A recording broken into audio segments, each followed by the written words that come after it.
Well guys, after 3+ weeks of fairly hard, fairly intensive EDC use, certainly by my standards, there's not many blades I can think of that I've purchased that would still hold an edge and still be able to shave paper this quietly. That's really pretty impressive to me. As I say, I've been using this for over 3 weeks pretty much solidly. I find it very hard to get this out of my pocket and carry anything else. And it's been used for food prep absolutely constantly. Every time I've been in the kitchen, this has come out of my pocket rather than grabbing a knife out the drawer. It's been used to break down lots of cardboard boxes after Christmas there for recycling purposes. It's been used to cut up plastic packaging. It's been used to cut zip ties, cut up some rubber tubing. It was used to cut up, do you know those foam mats that you put down on the floor for kids to play on, the ones that kind of interlock jigsaw style? It's been used to cut up a bunch of those, and I found that those have actually been quite blunting to blades before, but hold on, we'll pierce this with a tip actually. But nothing seems to phase this thing. It just goes through everything and just keeps on slicing. Blade is S30V, of course, and that's a steel that I'm reasonably familiar with. I've had quite a few blades in that at this point, and it just is really impressive. I'm just going to shave a little bit more of this just because I enjoy it and show you how sharp it is after all this time. And you may say, well, it's not a big deal, but I'm only comparing it against my experience, guys, and the knives that I've owned and used, and it certainly impressed me in that regard. So I've held back a few weeks on doing this kind of stuff. I did a short review, kind of more of an overview really, on this knife a few weeks ago, and that was really all about the specs and how much I paid for it and initial thoughts, which were all pretty much good. I've held up a few weeks trying to find stuff really negative to balance out this video, which is going to be a longer, more of a discursive one rather than just a basic review, and talk a little bit about how I found it and what I like about it, and in theory what I don't like about it, but I'm really struggling to find stuff I don't like. And in a lot of things in life you shouldn't really believe the hype, we all know that. But this is a very hyped blade in the knife community, I think it's fair to say that. And in this case, there's actually good reason for it. So I'm going to go ahead and clear all this out of the way before we get started here, because that will just bug me. And yeah, I think there's kind of a reputation for the Paramilitary 2 in the knife community that it's one of those blades that you should experience at some point in your knife career, if you will, if you're into folding knives or you're a knife collector, or you just appreciate a good blade or whatever. It's something that you should definitely try at some point. And I can see why. Like there's just not a lot that I don't like about it. And I say I've experienced quite a few blades from different manufacturers, quite a few Spydercos at this point, and I don't know if it's my favorite blade I've ever tried or had or whatever, but it's definitely up there, and that's after only a couple of weeks. Usually I don't jump on something and say, oh, this is the best thing ever, but it didn't take long to grow on me, that's for sure. And that despite the fact that I didn't really I wouldn't say I didn't like the compression lock mechanism to start with, but it certainly took a bit of getting used to. I'm not really that dexterous with my fingers, to be honest, and I had a lot of those issues, the bouncing out of the handle.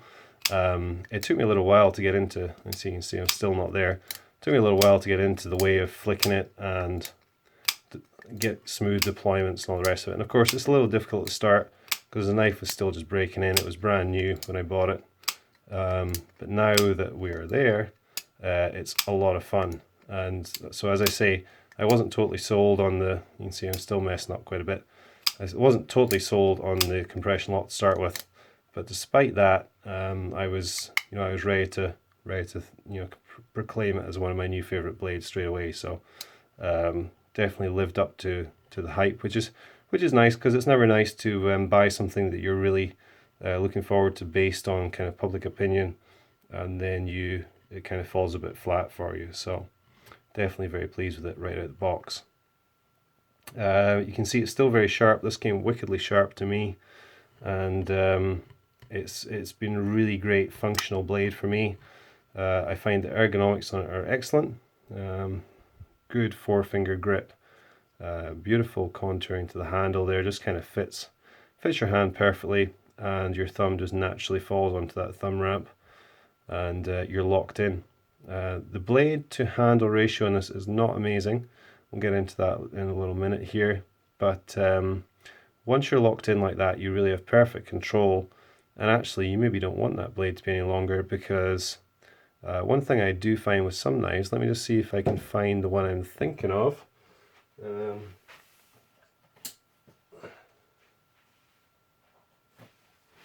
Which should be this one right here, which is my Zero Tolerance 0452.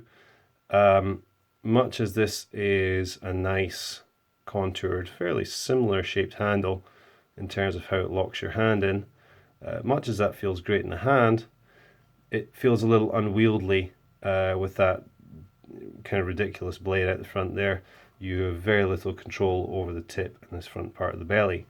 However, if you pick up Paramilitary 2, hold that in the same grip, I feel like I can put that tip exactly where I want it when I'm doing a slicing task or cutting something up, and same with the belly, and that really makes for you know, making short work of whatever you're using the blade for. So I actually find that the shorter blade is a little bit beneficial here, and I noticed that coming to this from what is probably still my favorite Spyderco, which is my Domino. Again, short little blade really. The handle's a little bit shorter on this knife in general, but short little blade, and you've great control over it. So I don't think necessarily longer blades are something that I'm trending towards as I develop my taste in knives. Probably larger knives overall, because this isn't a small knife by any means. Certainly not a small knife for carry, but knives that have maybe a larger handle for better ergonomics and control, with a slightly smaller blade for better functionality. And you may say, well, a longer blade is more capable for larger slicing tasks or whatever, but you know, this is probably plenty long enough. What is it, three and a bit inches? I don't have a ruler around here. I think it's like three and a quarter or something, isn't it? Anyway, moving on. The knife I actually found in my collection that is most similar is actually this one, which is Spyderco Pacific Salt, and that was a bit of a surprise to me. I didn't realize, well actually let's close them up at first. I didn't realize that these two were quite as similar as they are. Now if you look at the actual handle size on these, they are pretty much identical in terms of size.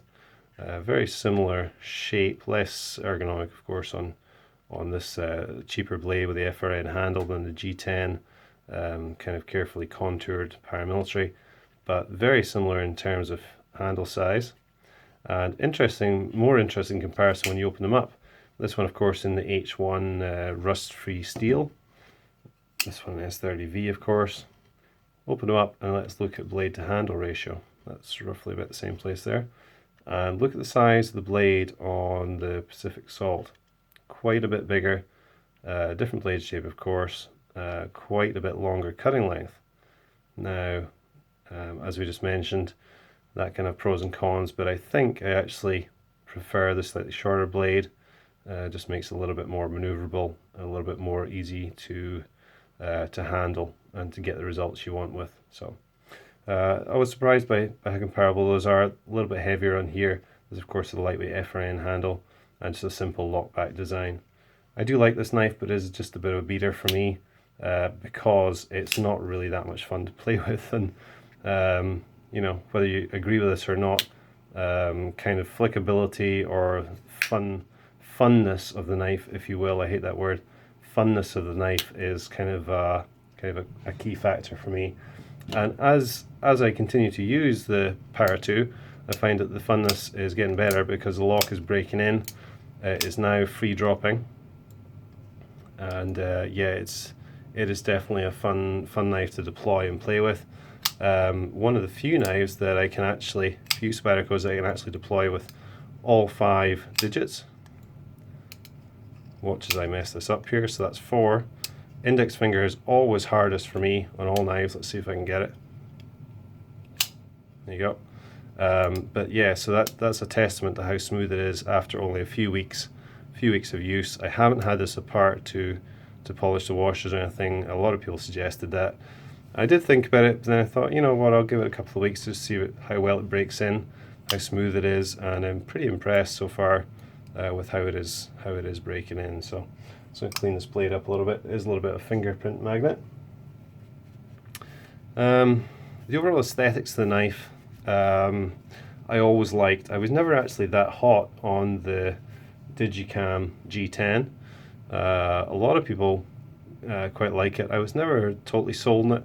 I do quite like it now that I have it, but I think I might actually prefer kind of the plain Jane black and satin, or even the black and black version.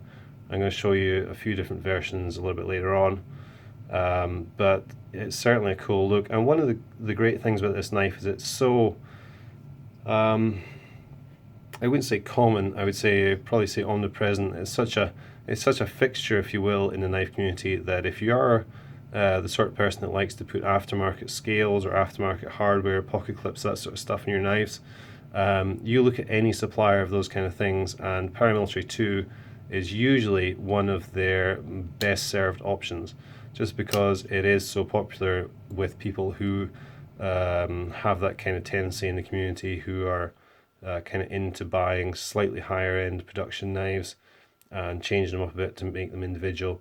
They tend to cater for this well. There's a lot of scales available. You can get all sorts of anodized hardware and stuff. So pretty cool from that point of view, just due to its popularity. The pocket clip that comes standard on this is just a fairly normal Spyderco one. Let's see what else that's going on. Same as on my, is it the same? Yeah, same as on my Max 2 here. Same as on my Domino. What else? Oh yeah, similar but not identical to on my Pacific Assault. What other ones? Yeah, I got a few other ones lying around, but none to hand. Just standard Spyderco pocket clip. Nothing wrong with that. I'm not a massive fan of it, but it's certainly functional. It's got a good spring in it without being too stiff. Accommodates most sort of pants there, given the rise on it. And it comes in tip down, which is a little unusual. I tried it tip down for a little bit, and I just recently posted a ramble video about tip down versus tip up, and in that I clarified that usually tip up for me comes down to kind of two things. One, I like the majority of my knives to be in tip up, so that when I do take it out of my pocket, I kind of know what I'm getting every time. I'm not thinking, is this tip down or tip up? Consistency is the first thing. The second thing is just comfort when the knife is open and when you're using it.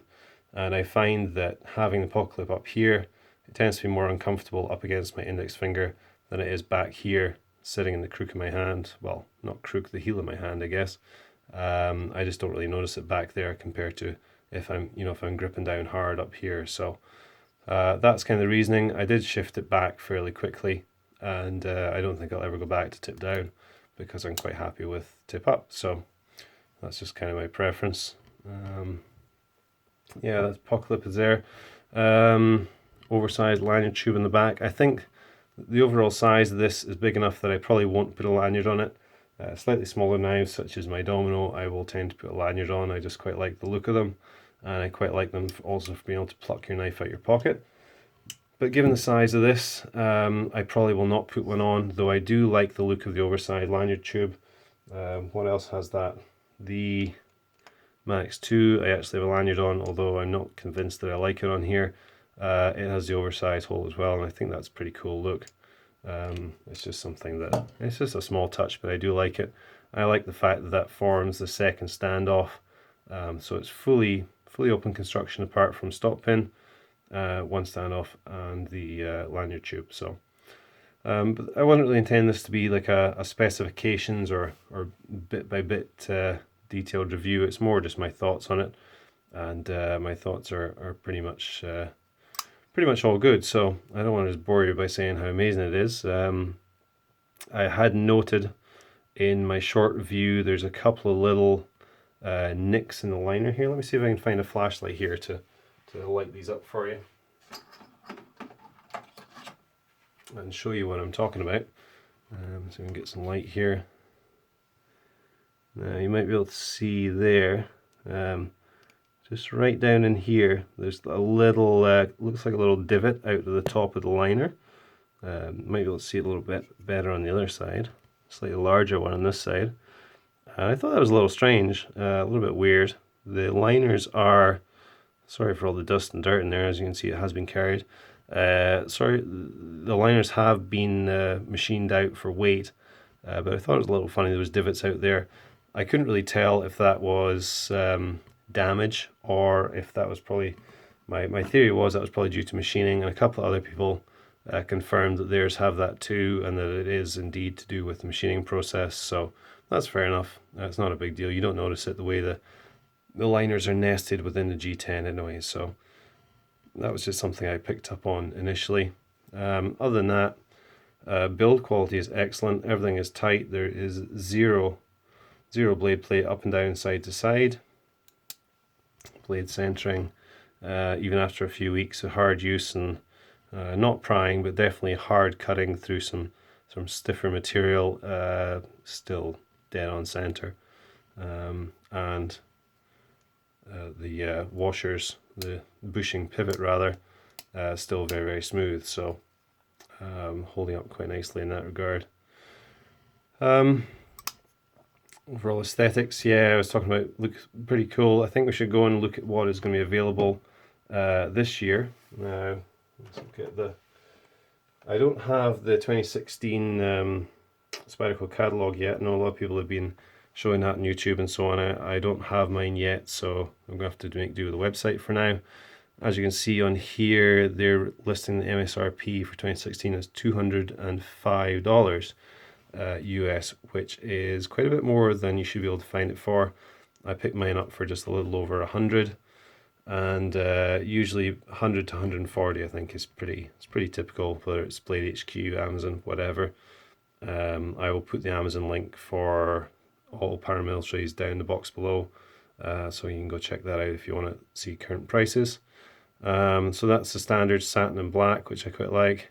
Black and black looks killer. Not everyone's into that, but you know, that's what it is. I'm actually noticing that's listed as $225, so a little bit more for the black coating.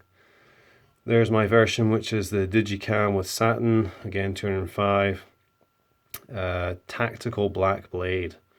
Wow, yeah. That'll sell a few units just by the way they've titled that. Tactical black blade and digi-cam handle, $225. And for this year, we are getting the Paramilitary 2 dark blue in CPM S110V, which is very cool because that's something that would probably normally have come out as a sprint run, and they're actually doing it in regular production this year at MSRP of $250. I'd imagine that will probably be more like $150 to $175 in the real world. And a lot of people are calling this the Blurple Paramilitary. It's hard to see given the terrible white balance on my camera, etc.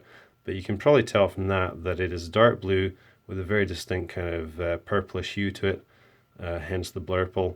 But definitely cool that they're coming out with a steel like that for, you know, for regular production. So it's always, you know, being such a staple of the Spyderco lineup, it's always a model that if they're doing sprint runs, you will tend to see one.